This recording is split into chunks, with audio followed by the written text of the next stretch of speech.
Success हो गया तो किसी के बाप की औकात नहीं फिर कुछ बोले, भड़का दीजिए उसको। उसके बाद कौन सी बोलता है, ले आ तो कौन सी है नहीं, लेकिन अगर भड़काए और फूस कर गया तो पिटा जाएंगे। जापान पर परमाणु बम मार दिया था अमेरिका, जापान चुपचाप देख लिया था। जापान के पास परमाणु बम रहता ना, अरे बाप रे बाप, उनको तो दिखाया रहता जापान मारा रहता ना जिसका कोई हद नहीं। गलवान में चीन घुसा है ना, छोटा अटल बिहारी वाजपेयी रहते तो बता रहे, तो दिखने में बुढ़ा थे अटल बिहारी वाजपेयी। यहाँ पे बड़े बड़े जवान लोग का छक्का छुड़ा देते थे बॉर्डर पे। उन्होंने खुला छूट दिया एपीजे अब्दुल कलाम को, कहा कि आपको हमारे परमिशन की जरूरत ही नहीं है, आपको जो करना है करिए, हमको नहीं, हमको बस परमाणु बम चाहिए, हमारी सरकार रहे चाहे सरकार गिर जाए। और रियलिटी में है, भारत में अटल बिहारी वाजपेयी अगर परमाणु परीक्षण न करते तो भारत पर अमेरिका सैंक्शन नहीं लगाया रहता और अटल बिहारी वाजपेयी की सरकार नहीं गिर जाती। लेकिन अगर वो अपनी सरकार को सोचते तो कोई भी शिक्षक मंच पर खड़ा होकर किसी प्रधानमंत्री का खुलेआम तारीफ नहीं कर सकता, वरना कितने प्रधानमंत्री आए कितने गए किसी के लिए शब्द नहीं निकल रहा है। 1974 में इंदिरा गांधी ने डिसाइड किया कि हमें क्या बनाना है, परमाणु बम बनाना है। कब डिसाइड किया इन्होंने, 1974 में। बट उस समय हम लोग उतना डेवलप नहीं थे, तो हम लोग यहां पर मई 1974 इन्होंने पोखरण में परमाणु परीक्षण किया, लेकिन गलती से वो उतना सक्सेस नहीं हुआ जितना होना चाहिए था। उस परीक्षण का जो नाम था, उसका नाम था स्माइलिंग बुद्धा। क्या नाम था, स्माइलिंग बुद्धा। तो हो गया बात वही, भड़कइबो किए लोग, फूस दे करके रह गया, पकड़ा गए हम लोग। अब अमेरिका हम लोग पे दबाव बना दिया। अमेरिका ने एक नियम बना दिया सीटीबीटी और CTBT, comprehensive test ban treaty. कोई भी व्यक्ति परमाणु बम का परीक्षण नहीं कर सकता है, और बैन लगा दिया। ना आपको जल पे परीक्षण करने देंगे, ना थल पर परीक्षण करने देंगे, ना हवा में परीक्षण करने देंगे, पूरा बैन लगा दिया। और एनएसजी बना दिया, national supplier group, nuclear supplier group, कि कोई भी देश भारत को मतलब यूरेनियम नहीं देगा। तो हम लोग पर यूरेनियम नहीं था, चोरी छुपे हम लोग यूरेनियम मंगाते भी तो सीटीबीटी था, परीक्षण करने नहीं देगा।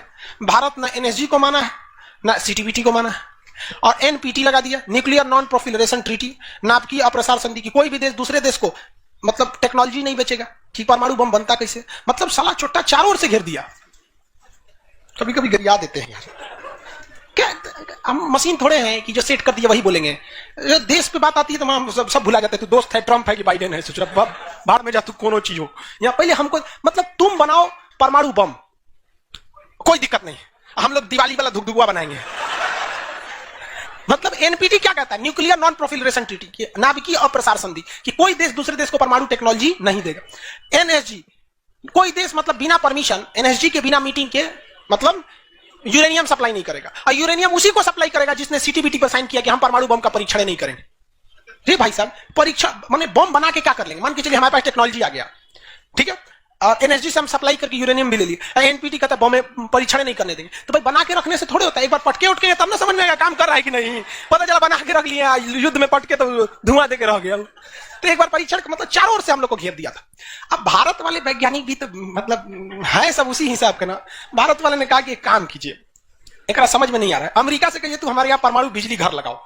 तो इंदिरा गांधी थी ना, अमेरिका को फुसला दी, कही देखिए ना गुजरात में हमारा तारापुर जगह है, वहां परमाणु बिजली घर लगाना है, उसमें बिजली बनेगा, लाइट बत्ती जलेगा, आप बिजली घर लगाइए। सुने हैं कि 300 करोड़ का खर्चा आता है, जबकि 200 करोड़ का खर्चा आता था।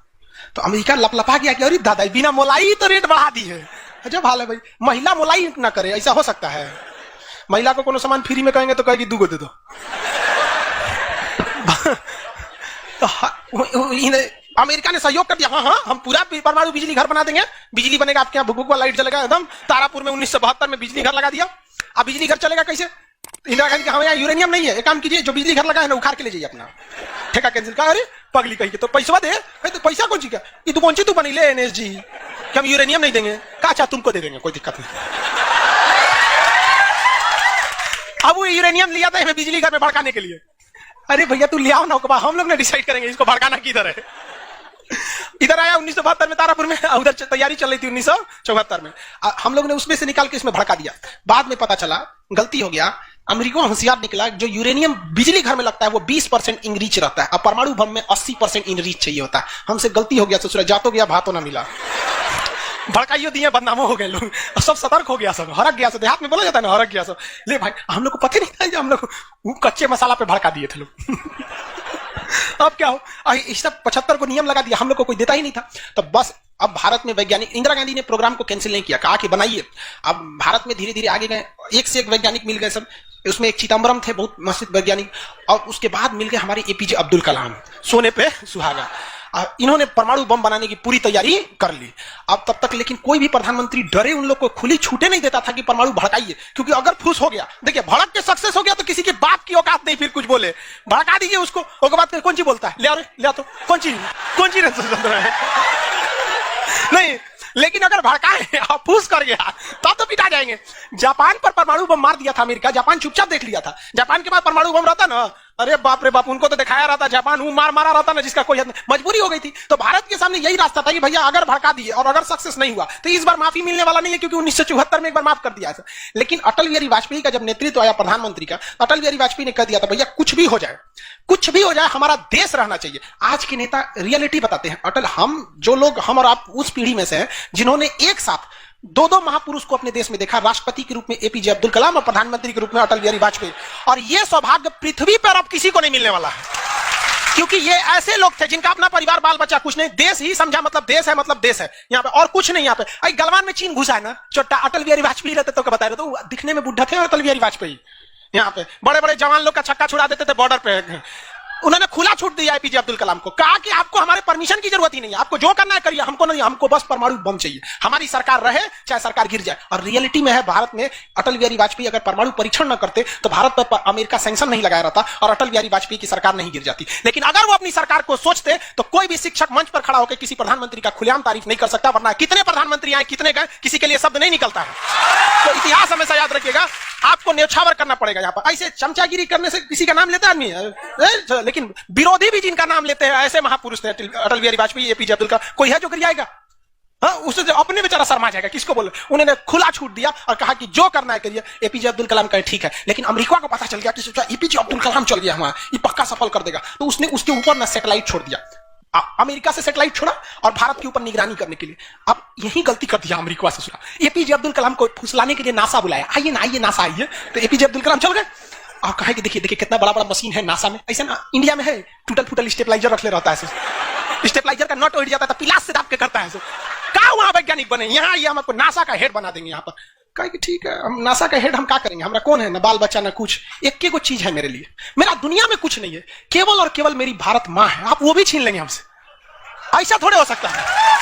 उन्होंने कहा नहीं, और यहीं से उससे गलती हो गया। वहीं पर उन्होंने देख लिया था कि अमेरिका ने भारत के ऊपर क्या लगा रखा है, सैटेलाइट मॉनिटरिंग के लिए, और वहां पे उसने अमेरिका की सबसे बड़ी गलती हो गई। यहां आने के बाद उन्होंने बता दिया, देख भैया हम जो काम कर रहे हैं ना, सारा अमेरिका क्या कर रहा है, सैटेलाइट से देख रहा है। तो सब वैज्ञानिक का असर ले, भड़काने से पहले तैयारी करना पड़ता है 1.5-2 महीना की। अब क्या किया जाए, तो कहा कि देखो भाई, इस अमेरिका का जो सैटेलाइट जाता है ना, दोबारा घूम के आने में ना लगभग 1-1.5 घंटा का गैप हो जाता है।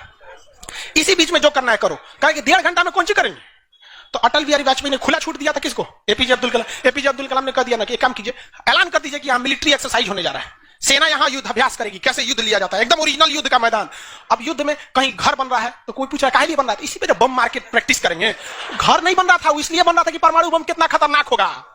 लोगों को लगा कि फौज इस पे मार के देखेगी कितना तबाही मचा रहा है। भाई साहब बकलोल, उस तैयारी अब्दुल कलाम ने करवा रहे थे कि जब फोड़ेंगे तो देखेंगे कि घरवा उधिया रहा है कि नहीं। तो लोगों को लगा हाँ मिलिट्री एक्सरसाइज कर रही है, सब चीज काम हो गया। लेकिन अमेरिका को कहीं ना कहीं भनक लग गया, क्योंकि हर घर में सतयुग से कलयुग तक साले विभीषण हर जगह मिलते हैं। भारत में कोनो जाके कह दिया वहां पर तो भनक लग गया। तो अमेरिका ने उस सैटेलाइट की टाइमिंग घटा दी। अब जो घंटों का गैप रहता था वो चंद मिनटों का गैप रह गया, 20-20 मिनट का गैप रहता था। लेकिन इन लोगों ने अपना काम निपटा के रख दिया था। लेकिन समस्या ये थी ना कि सब चीज तो बन के रेडी हो गया, हर चीज रेडी हो गया, लेकिन अगर परमाणु बम फोड़े और फूस करके रह गया, समस्या यही थी। भड़क गया तो टेंशन ही नहीं था। तब क्या किया गया, सैटेलाइट हुआ तो रहेगा। तो अटल बिहारी वाजपेयी का पूरा छूट था, एपीजे अब्दुल कलाम को इनको टेंशन ही नहीं था। उन्होंने कह दिया अटल बिहारी वाजपेयी से ये काम करते हैं हम अब आ गया, हम मई में इसका बम फोड़ देंगे कोनो दिन में, 9 तारीख चाहे 11 तारीख कोनो दिन हम फोड़ देंगे। तो कहें कि भाई आपको जो करना है करिए ना, हमको मत बताइए, हमको बस परमाणु बम चाहिए, बाकी अमेरिका कौन चीज करेगा हम देख लेंगे यहाँ पर। तो अटल बिहारी वाजपेयी से खुला छूट मिल गया। अब इन्होंने 9 मई 1998 डेट क्या कर दिया, डिसाइड कर 2-2 दिन किया था, एक 9 मई को भी फिर 11 मई को। पहले 11 मई 1998 शक्ति 98 कोड नाम था। जैसे अमेरिका का सैटेलाइट गुजरा, पूरी तरह से कैलकुलेशन हो गया था कि कैसे कैसे होने वाला है। अमेरिका का सैटेलाइट जैसे गुजरा तुरंत यहां पे भारत का परमाणु बम को ब्लास्ट किया गया। और जैसे ब्लास्ट हुआ तो जो मिलिट्री एक्सरसाइज कर रही थी उसको तो भेज दिया गया था 2 दिन पहले ही। जो बिल्डिंग बनाई थी वो खाली पड़ा था, धाए गायब हो गया बिल्डिंग, पूरा धुआं हो गया, पूरा भयानक। अब परमाणु बम क्या हो गया, लगभग सफल हो गया। वैज्ञानिकों को लग गया था सफल हो गया, लेकिन भाई अब ये फोड़े अभी कैसे पता चल जाएगा सफल हो जाएगा। आप अंदाजा ना बता सकते कि भाई इतना तबाही एक अच्छा ही बम ला सकता है। लेकिन तब तक सैटेलाइट उसका घूम के आ रहा था, घूम के आ रहा था और पकड़ लेता तब क्या होता, मान के चलिए पकड़ लेता, अब पता चला कि सफल नहीं हुआ, खाली धुआं कर दिया, गड़बड़ हो गया, तुरंत अटल बिहारी वाजपेयी को फोन किए एपीजे अब्दुल कलाम कि तुरंत आप मौसम विभाग को कहिए कि राजस्थान में भयानक तूफान आया है, कोई नहीं जाएगा। अटल बिहारी वाजपेयी ने तुरंत घोषणा करा दी, राजस्थान के लोग अपने घर में रहे, बहुत भयानक तूफान आया है। अब उसका सैटेलाइट आ रहा है तो देख रहा है धुआं धुआं हुआ है, तुरंत मैसेज भेजा नासा में, धुआं हो गया यहाँ पे, कहीं मतलब धुआं हुआ, तूफान आया है वहां पे। तूफान आया है, सोचा वहां से चला गया, तब परीक्षण देखा गया, एकदम सक्सेस, एकदम सक्सेस, अब टेंशन ही नहीं है, एक और फोड़ दो, दो को फोड़ दिया गया, पूरी तरह से सक्सेस हो गया। और ससुरा अमेरिका को अभी तक पता है कि वहां तूफान आया है, अरे वहां दूसरा तूफान आया है। अब भारत में कुछ भी कहिए तो डर तो लगता है, भाई अमेरिका बहुत खतरनाक देश है। आज हम लोग भले शक्तिशाली हैं, 1998 में हम लोग को पाकिस्तान आके दिखा देता था, 99 की करगिल वार याद कीजिए, आज हम लोग बहुत आगे निकल गए, लेकिन उस समय बहुत पीछे थे हम लोग। अब डर तो था ही। अब भारत के प्रधानमंत्री सब राष्ट्रपति सुखमुखाइल थे, अमेरिका क्या करेगा क्या करेगा, ओके पते नहीं। 9 तारीख बीत गया, 10 तारीख बीत गया, पता ही नहीं चला अमेरिका को। अटल बिहारी वाजपेयी अब्दुल कलाम से पूछे कि महाराज तो सोचा कुछ सुखमुखाइए नहीं रहा, तो करे ओकरा पते ना चला। एक काम करते हैं, आप धड़ल्ले से फोड़ देते हैं, क्या फायदा है हम, तो फिर 11 मई को 3 और फोड़ दिए, 2 को गायब करके। जैसे परमाणु बम निकला धाम से फोड़े, पता ही नहीं चला दूसरा। लेकिन भाई धड़ाधड़ 5 को फोड़ दीजिएगा तो पता चल जाएगा कि नहीं पता चल। ये डाउट हो गया पाकिस्तान को, जनते का है। हम लोग फोड़ रहे थे यहाँ पे, अब भूकंप आ रहा था यहाँ। फोन किया अमेरिका को कि बकलोलवा आंधी उंधी ना उठ लो, फोड़ दिया परमाणु बम। अमेरिका से जरा माथा फोड़ रहा है अपना, कह रहा है कि अब क्या करें हम यहाँ पे। नासा वालन को गरियाया गिरे चोट्टा कहीं का, तू लोग को सैटेलाइट लगाओ, आई लगाओ वहां पे। कौन सी देख रहा था लोग वहां पे, हम तो बोलबे किए थे कि उधर दुका उठाया था, अपने ने बोले थे कि आंधी उठा ले वहां पे। अमेरिका आग बबूला हो गया और तुरंत अमेरिका का प्रतिक्रिया आया कि भारत को इसका बहुत भारी कीमत चुकानी पड़ेगी। तो भाई जिसकी कीमत भारी ना हो उसे चुकाने में मजा क्या है। और अमेरिका ने खुलेआम भारत को लड़का दिया कि अमेरिका कभी भी इस बात को स्वीकार नहीं करेगा कि भारत एक परमाणु संपन्न देश है। भारत को कभी भी अमेरिका इस बात की मान्यता नहीं देगा। अटल बिहारी वाजपेयी ने भी कॉन्फ्रेंस तुरंत मीडिया के सामने आए और कहे कि जो चीज हमारे पास है उसके लिए हमें किसी के प्रमाण की कोई आवश्यकता नहीं है। और जिस देश को यह लगता है कि हमारे पास परमाणु बम नहीं है या जिन देश को हम पर शक है वो आ जाना युद्ध के मैदान में, बताएंगे है कि नहीं। अब पूरी तरह तबाह हो गया। अब अमेरिका माथा पीटते रह गया। अमेरिका ने आदेश दिया अपनी सेना को कि तैयार रहो। अटल बिहारी वाजपेयी ने आदेश दिया अब्दुल कलाम को कि जो बम बनाए हैं ना 2-4 को फोटोकॉपी उसका रेडी रखिए। फोटोकॉपी मतलब उसका बना के रेडी रखिए, क्योंकि सेना की लड़ाई में भाई आर्मी टू आर्मी बहुत दिक्कत हो जाएगा, एडवांस है वो बहुत। आज के वक्त में भी हमारा हथियार वहीं से खरीद के आता।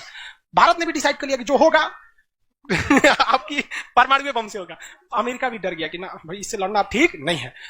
पाकिस्तान वो बम बना के रख ले था, डरे नहीं फोड़ रहा था। एक हफ्ता तक देखा कि भारत को क्या हो रहा है क्या हो रहा है, देखा कि कुछ नहीं हुआ, इहो चुप्पे फोड़ दिया। अमेरिका एकदम ककुआ गया, एकदम करे चोट्टा कहीं का तू क्या फोड़ा रे। तो पाकिस्तान में झाड़ दिया अमेरिका को कि हमरे बोलेंगे कमजोर जान के, फोड़ ले आपके आप बाई तो एक नहीं बोलेंगे यहाँ पे, हम कमजोर है तो हम बोल देंगे। एक काम कीजिए आप भारत को जो सजा दीजिएगा हम भी वही सजा काट लेंगे। सोचो हमरे पे खेल गया। हम ही लोग पे खेल गया पाकिस्तान। अब भाई अमेरिका टेंशन में आ गया। अमेरिका ने भारत पर एम्बार्गो और प्रतिबंध लगा दिया, जैसे अभी सऊदी अरब पर प्रतिबंध लगा दिया, कल के वीडियो में बताए थे, सऊदी अरब का डस्टबिन बना दिया वहां के। तो वहां पर अमेरिका ने भारत पर प्रतिबंध लगा दिया, कोई देश भारत से सामान नहीं खरीदेगा, जो चीज जरूरत की थी सब चीज पर बैन लगा दिया। भारत की अर्थव्यवस्था डूब गई, पाकिस्तान की भी अर्थव्यवस्था डूब गई, लेकिन भारत को बचा लिया भारत के 55 लाख कुशल कारीगर जो विदेशों में काम करते हैं। आप प्रतिबंध लगाइएगा भी तो पूरी दुनिया का कारखाने ठप हो जाएंगे, क्योंकि हर जगह भारत के वहां वर्कर काम करते हैं। और अमेरिका या सीबीएसई वाले जो वर्कर होते हैं वो स्पेशलिस्ट होते हैं, पेंट मारता है तो पेंटे मारेगा। भारत का मिस्त्री मल्टी टैलेंटेड होता है, पेंट मार रहा है उसको एक काटी ठोक दो तो बिजली वाला काम कर देता है, तार और घींच देते हैं। मल्टी टैलेंटेड होता है और काम भी बहुत ज्यादा करता है। काम हम जब 5 बजे कर देगा तो आदमी अच्छा बोरा नीचे उतार दो, तो ये सब बड़ी काम कर देता है, मेहनती होता है, सब कोई दिक्कत नहीं है उन सब में। खाना नहीं भी है तो कोई दिक्कत नहीं, निकालेगा तो खाई नहीं है चालू। तो पूरी दुनिया से भारत को पैसे आ रहे थे, पूरी दुनिया भारत में क्या, भारत के हजारों वर्कर लाखों काम कर रहे थे, भारत में पैसा आ रहा था, तो हमारी अर्थव्यवस्था पे उतना भयानक प्रभाव नहीं पड़ा। लेकिन पाकिस्तान की अर्थव्यवस्था तबाह हो गई। इसकी यहाँ के कोई वर्कर को ले भी नहीं जाता है। अरे छोटा कम मार करेगा कोई, ठीक है नहीं है यहाँ पर। ये सब इतने बड़े बैल होते हैं सब पाकिस्तान वाला। अगर पाकिस्तान के एक मोहल्ला से 5 आदमी विदेश गया है ना, वहां अच्छा से हंसी खेसी से ड्यूटी कर रहा है, अगर उसके परिवार में यहाँ झगड़ा होगा ना तो दोनों वहां झगड़ा कर लेगा सर। तो अब्बा काहे मर लो हमारी खाला को। मार कर ले, उसकी अर्थव्यवस्था पूरी तरह से बर्बाद हो गई।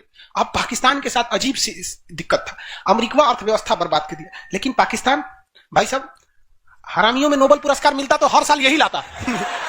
इसने कहा कि एक काम करते हैं, अमेरिका ने हमको ऐसा बर्बाद किया है कि परमाणु बम होने के बावजूद हम तड़प के रह जा रहे हैं, हम भी अमेरिका को तड़पाएंगे।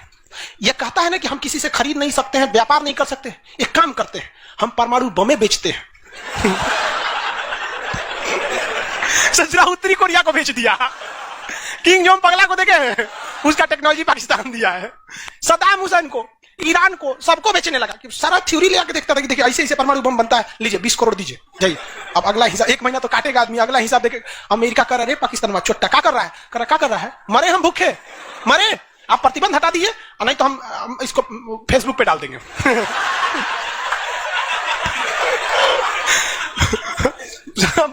अमेरिका पगला गया, अमेरिका प्रतिबंध हटाया, इस बार फायदा उठा लिया भारत, ओकरा हटाया तो हमरो प्रतिबंध हटाओ।